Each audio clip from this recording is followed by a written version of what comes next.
ஆனால் அவர் எப்படி விடணும்னா அதுக்கு தான் ஜீவன் கேர் சென்டர் இருக்குது. நாங்கள் வந்து அவருக்கு உதவி பண்ணுறோம். நாங்கள் இந்தியா முழுவதும் இந்த சர்வீஸ் பண்ணுறோம், தமிழ்நாடு ஃபுல்லாக பண்ணுறோம். ஓகே.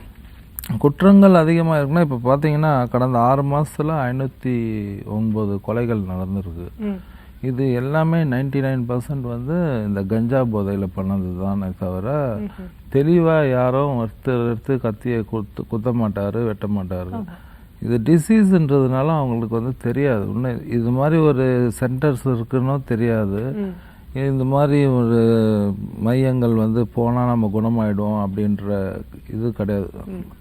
மக்களுக்கு தெரிஞ்சது என்னென்னா ஹாஸ்பிட்டல் போனால் குணமாயிடலாம், இல்லைன்னா பையனுக்கு கல்யாணம் பண்ணி வச்சா குணமாயிடலாம், இல்லை பையனுக்கு ஒரு வேலை வச்சு கொடுத்தா ஒரு பிஸ்னஸ் ஸ்டார்ட் பண்ணி கொடுத்தா குணமாயிடலான்னா எது பண்ணாலுமே குணமாக முடியாது. இது முறையான சிகிச்சை வந்து மறுவாழ்வு மையங்களுக்கு சென்றால் மட்டும்தான் போக முடியும்.